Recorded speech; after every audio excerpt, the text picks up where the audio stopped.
방송을 통해 진행되는 교과 해설 및 새벽기도 시간에 함께 하신 성도 여러분 안녕하십니까? 지난 밤도 평안하셨습니까?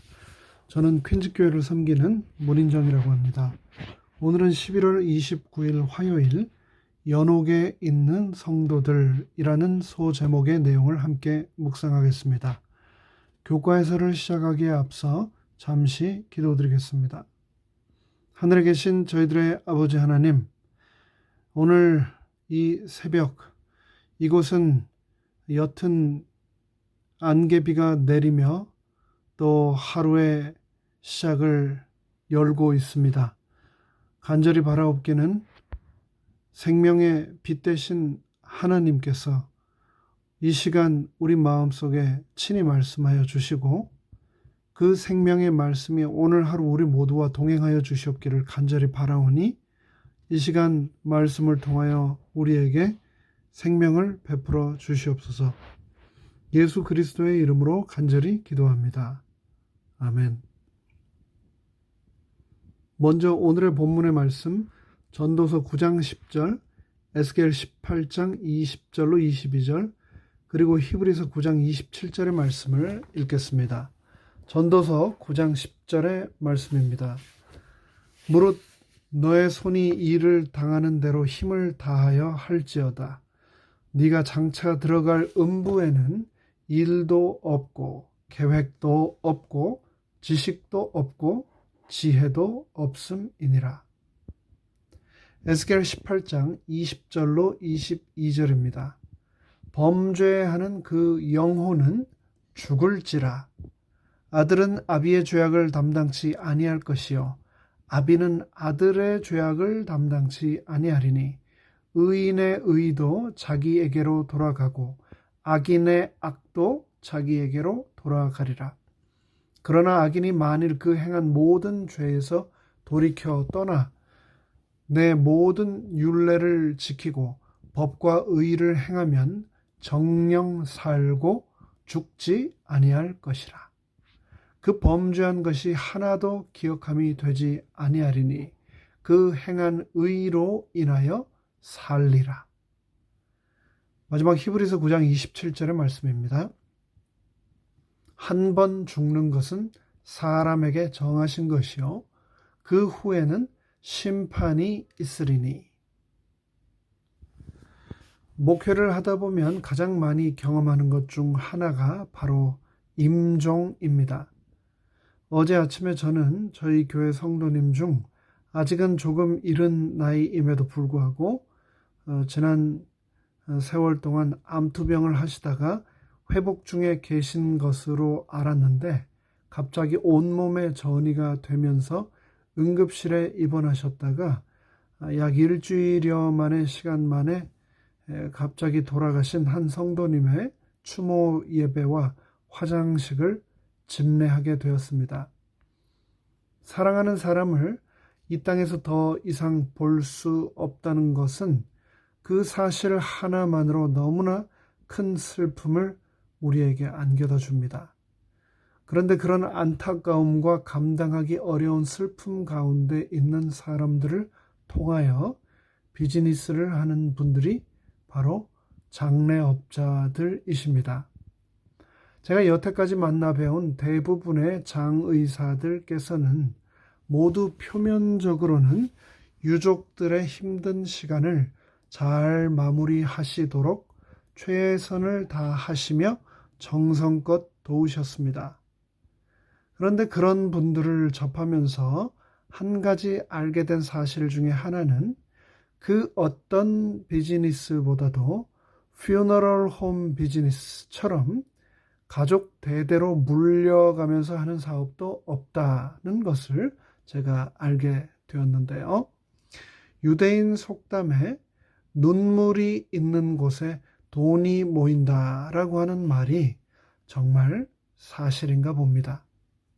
그런데 우리가 아는 이 세상의 사업체들 뿐만 아니라 심지어 교회에서도 이런 일들이 과거에 일어났다는 것을 여러분 잘 아십니까? 시간은 지금으로부터 거슬러 16세기경으로 올라갑니다.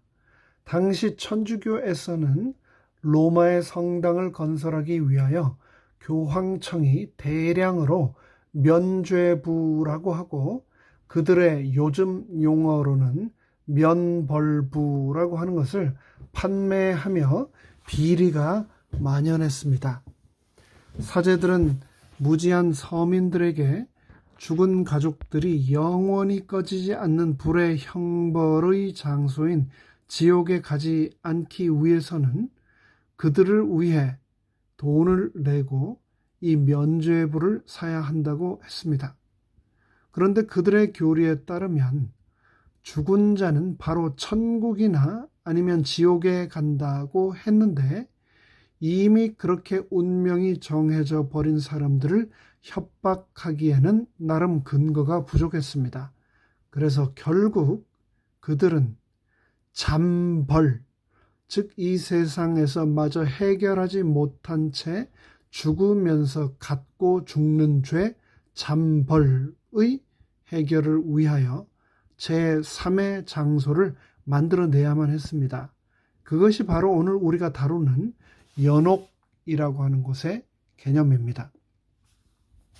로마 카톨릭 교회의 교리에 따르면 하느님의 은총과 사랑 안에서 죽었기 때문에 영원한 구원을 보장받았으나 완전히 정화되지 못했기 때문에 천국에 들어가기 위해서 필요한 거룩함을 얻기 위해 일시적인 정화를 거치는 장소가 필요한데 그것이 바로 제3의 장소 연옥이라는 겁니다.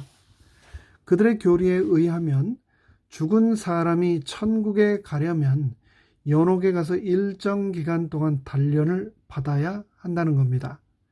그들이 행하는 세례 성사와 고해 성사를 통해서 죄인들은 죄 용서를 받게 되지만 그 죄의 결과인 벌은 용서받지 못하기 때문에 그 죄의 결과로부터의 용서를 위해서 죄인인 우리는 기도, 자선, 극기, 희생이나 더 나아가서 고행 같은 행위를 통해서 그 문제를 해결해야 한다는 겁니다.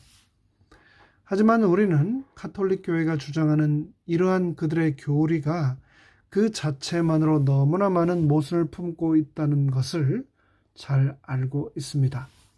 하나님의 은총과 예수 그리스도의 십자가 희생 그 자체만으로는 불완전하고 부족하기 때문에 죄인인 우리 스스로가 자선과 기도, 극기와 고행을 통해서 용서를 취득해야 한다는 개념은 완전히 비기독교적인 믿음입니다. 차라리 이는 돌을 쌓아 해탈과 열반의 경지에 이른다는 도리어 불교에 더 가깝다고까지 생각이 됩니다. 게다가 하나님의 용서가 이렇게 조건적이고 불완전하여 죄의 용서와 죄의 결과 심판으로부터의 용서를 분리해 가면서까지 성도들에게 하나님을 두렵고 무서운 분으로 가르치는 것은 성경을 명백히 거스르는 행위입니다. 교과 해설에 의하면 이 연옥에 대한 교리는 불타는 지옥에 대한 이교적 개념에 죽은 자를 위해 기도하는 이교적 관습을 결합한 것이라는 것을 알 수 있습니다. 그렇기 때문에 성경의 가르침을 믿는 사람들은 연옥에 대한 교리를 결코 받아들일 수 없습니다. 시작하면서 읽었던 전도서 9장 10절에서는 죽은 자는 무덤에서 분명히 무의식적인 상태로 휴식을 취한다라고 했으며 에스겔서 18장에서는 타락한 인간의 의는 다른 타락한 인간에게로 결코 옮겨질 수 없다고 분명히 말합니다. 디모데전서 2장 5절에서는 우리의 유일한 중재자는 오직 예수 그리스도밖에 없으시다고 말하며 카톨릭 교회에서 말하는 성인이나 교황이나 사제가 결코 예수 그리스도의 자리를 대신할 수 없다라고 분명히 말합니다. 히브리서 9장 27절은 또한 죽음 이후에는 회개할 다른 기회가 없고 죽음 다음 장면은 생명의 부활 혹은 심판의 부활, 바로 심판의 때라고 강조하여 말하고 있습니다. 연옥의 교리는 카톨릭에서도 1160년경부터 사용되기 시작한 새로운 개념이며 신조어로서 그 전에는 존재하지 않던 가르침이었습니다. 물론 그들은 초기 그리스도 교회에서도 죽은 이를 위해 기도하면 그 영혼이 정화된다고 믿었던 관습들이 있다고 하면서 나름 그런 것들의 기원을 두지만 엄연히 이것은 이교적인 관습에서 기인된 것이라는 것을 우리는 잘 알고 있습니다. 앵글리칸 커뮤니언, 에피스코팔 처치라고 부르는 성공회와 루터란 처치라고 부르는 루터 교회에서도 이런 연옥에 대한 교리와 가르침이 비성서적이다라고 공식적으로 말하며 그 가르침을 거부하고 있습니다. 이에 대하여 화이트 부인은 원고 51쪽에서 다음과 같이 말했습니다. 타락 이래로 사탄은 계속 우리로 하여금 우리의 하늘 아버지를 오해하게 하고 있다. 사탄은 영혼 불멸의 교리를 제시했다. 영원히 타오르는 지옥이라는 개념은 사탄의 작품이다. 연옥은 사탄이 만들어낸 것이다. 이런 주장은 하나님의 품성을 위조해 하나님을 가혹하고 복수심이 많으며 독단적이고 용서를 베풀지 않는 분으로 오해하게 했다. 정말 그렇습니다. 이 온 세상이 바로 이 지옥과 연옥이라고 하는 사탄의 작품으로 인해서 하나님을 오해하게 되었습니다. 또 각시대 대쟁투 58쪽에도 다음과 같이 기록하고 있습니다. 연옥이라 불린 이단설. 그리하여 이 교에서 꾸며낸 또 다른 이단설이 들어갈 길이 준비되었다. 로마는 그것을 연옥으로 명명하였으며 쉽사리 믿는 미신적인 많은 사람들을 두렵게 하기 위하여 그것을 사용하였다. 이 이단설로 말미암아 영원한 형벌을 받을 정도까지 이르지 아니한 영혼이 그 범한 죄에 대하여 형벌을 받아야 할 곳, 그리고 거기서 모든 부정한 것이 씻겨졌을 때 천국에 들어가는 것이 허용될 고통의 장소가 있다는 것이 긍정되었다. 이제 교과 해설의 시간을 마무리하겠습니다.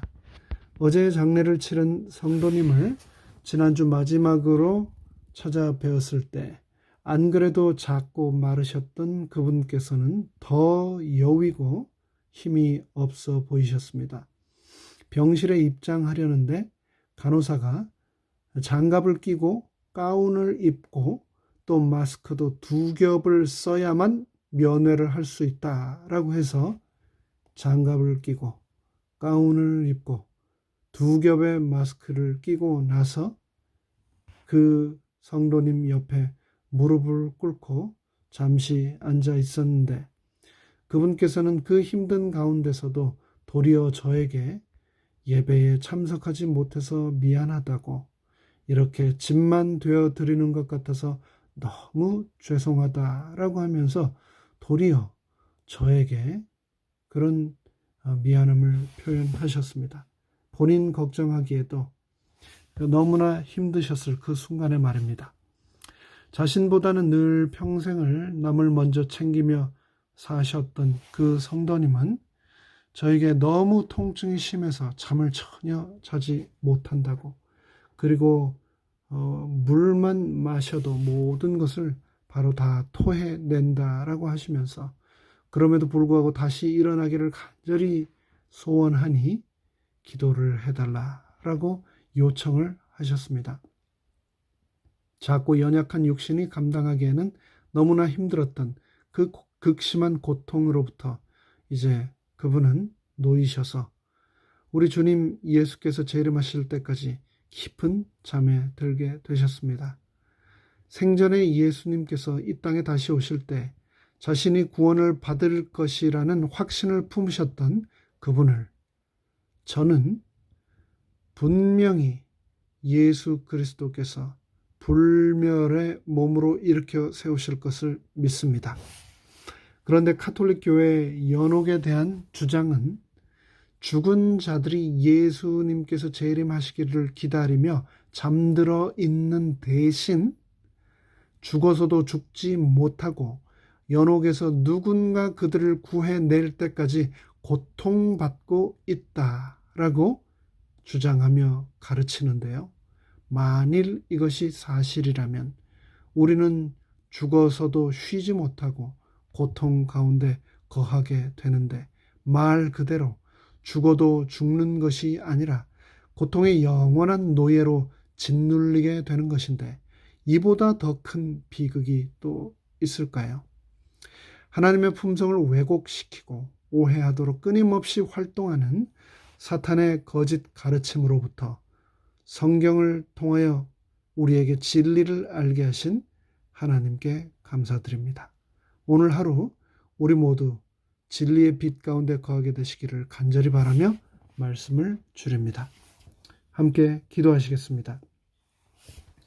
하늘에 계신 저희들의 아버지 하나님, 이 죄악 세상 가운데 우리의 인생이 70이요 간간하면 80이라도 자랑할 것은 수고의 눈물밖에 없다고 성경은 기록하고 있습니다. 그럼에도 불구하고 우리 생전에 구원 되시고 생명 되시는 예수 그리스도를 발견하게 하여 주셔서 너무나 감사합니다. 우리의 호흡이 다 하기 전 우리 마음속에 그 주신 영생을 확신하며 오늘 하루도 값지고 소중하게 살아가도록 우리의 삶에 동행하여 주시옵소서. 예수 그리스도의 이름으로 간절히 축원하옵나이다. 아멘.